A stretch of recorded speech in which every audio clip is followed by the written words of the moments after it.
There's this concept of the Athens bubble, the idea that most Ohio University students don't really venture outside of the uptown area. One thing that this bubble helps to mask is the poverty that is present in the local community. In Athens County, we have a third of the households are below the poverty line. And you wouldn't really know that from looking, say, at the kids in school. Like, you wouldn't be able to pick out. So it's a little bit hidden. Around 29% of Athens County is impoverished according to the 2017 census. Moreover, the median household income in Athens County was around $37,000 in 2017 compared to the national average of around $56,000.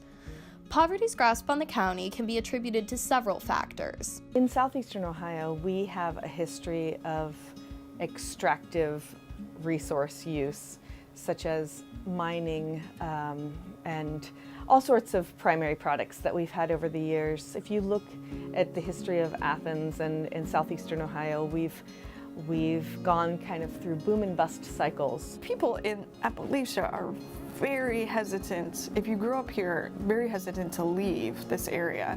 And from an economic standpoint, we tend to think people are rational, so there's got to be a rational explanation for why you don't leave and go make a bunch more money somewhere else. Paxton also talked about two different types of poverty that manifest in people's lives. There are a couple of different types of poverty that we can think about. One is generational poverty that has occurred for certain families, maybe with the drying up of the coal mines, or the family has been there for many generations and the kids have grown up in poverty and then they become adults in poverty.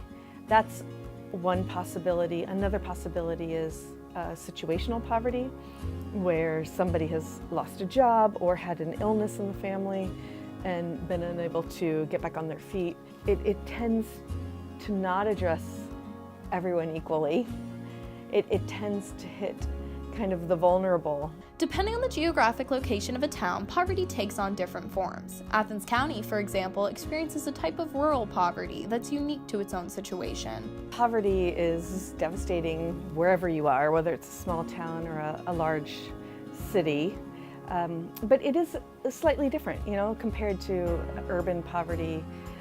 Rural poverty has a different face. Oftentimes you don't see outright homelessness. In rural areas, transportation is a much more pressing concern than in urban areas where you can take a bus or you can use public transportation. So if you are from a poor household and you're trying to get to a job and you have a vehicle that doesn't work, it's very expensive to repair, it might mean that you lose that job. I've heard a lot of economists say, well, people just need to move to these jobs and maybe we need to help them move, but I don't even think that that would work in this area. I don't think that you can convince people to move.